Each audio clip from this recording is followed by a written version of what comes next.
આજે અમે વાસણકુડા પ્રાથમિક શાળામાં એક મીડિયાના માધ્યમથી અમને જાણવા મળ્યું હતું કે ત્યાં ગવર્મેન્ટના જે કોન્ટ્રાક્ટર છે બહુ મોટા પાયે ભ્રષ્ટાચાર કરે છે. આ અમારા વાસણકુડાના સરપંચ છે, એસએમસીના અધ્યક્ષ છે અને મને એ લોકોએ મેં અમને ફોન કરીને સામેથી હું આવ્યો હતો.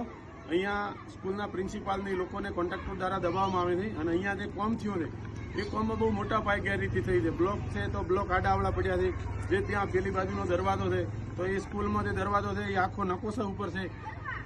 રસોડાની અંદર લાઇટ ફિટિંગ કરી નથી.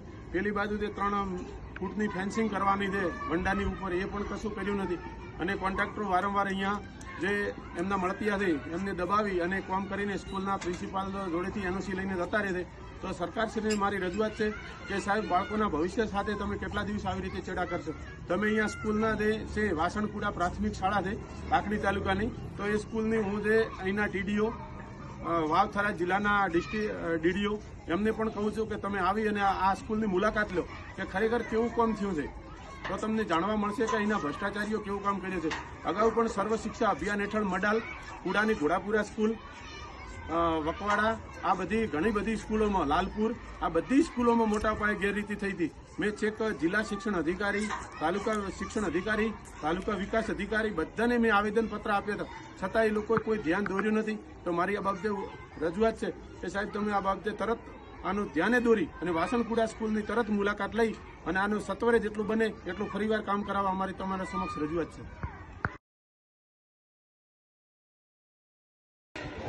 દેખો એને આ કોમ કર્યા ને કેટલા દિવસ થયા.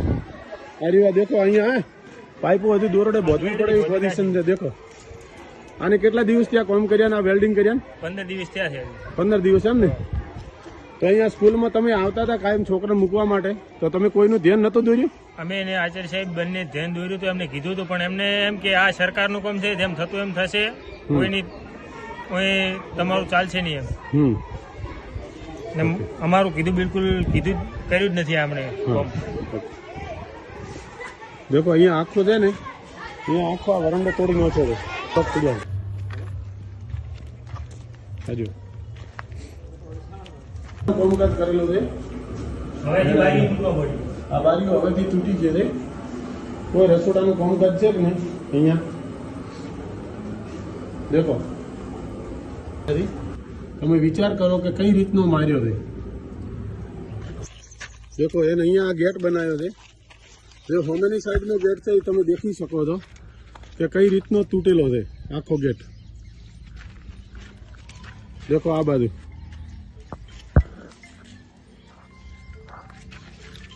કેટલી મોટા લગાવ્યો છે. આ ગેટ છે કે નહીં? આ ગેટ આ દોઢો છે. રેડી? આ ગેટની કોઈ સિસ્ટમ જ નથી. દેખો એના કોટિયા લગાવેલા છે. એના કોટિયા ખિલારીના કોટિયા લગાવેલા છે ગેટને.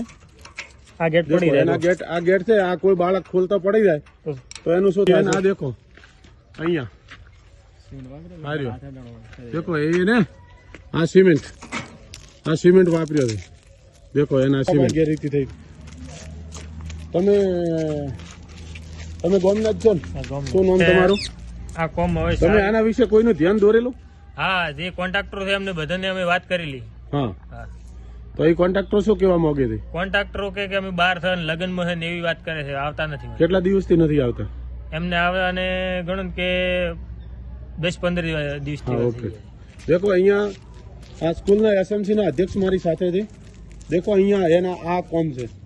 અહીંયા આ દેખો આ કોમ કરેલો છે. અહીંયા એના પટ્ટો માર્યો છે.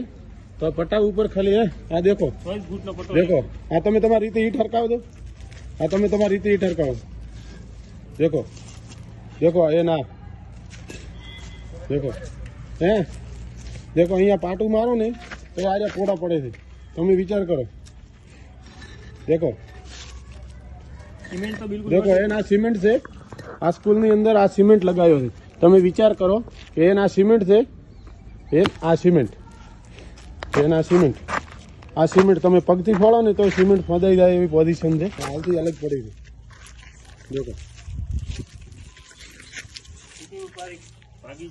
દેખો આના ઉપર 3 ફૂટ વરંડો ઊંચો લેવાનો હતો. એની જગ્યાએ ખાલી વરંડો અડધો ફૂટ કે 1 ફૂટ જ લીધો છે.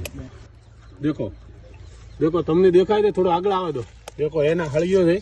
આ વરંડાની હોમરો પાસ થાય છે અને અહીંયાથી પાસ થઈ ગયો. હવે તમે બતાવો તો હોમેથી પેલા દેખો હોમે નીકળી ગયો. નાના અંદર ખાડામાંથી ભર્યા પૂરા બધા બાકી છે. દેખો હે ને દેખો આ દેખો એક થેલી પૂરો સ્વચ્છ બનાવી દીધો.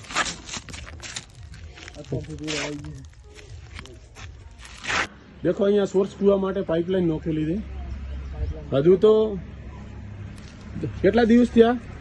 15 દિવસ થયા છે આ પાઇપલાઇન નાખે ને. હા રેડી. આ પાઇપ છૂટી પડી છે. દેખો ઉપરથી કોઈ ક્લેમ્પ નથી. કોઈ ક્લેમ્પ કોઈ નહીં. ઉપરથી કોઈ ક્લેમ્પ નથી. અહીંયા આ જગ્યાએ પાઇપ છૂટી પડી છે. હવે તમે વિચાર કરો કે આ કેટલા ગુણવત્તા નું કામ કર્યું છે. સરકાર જે આપે છે એનું 10% ગુણવત્તા વાળું કામ થયું નથી.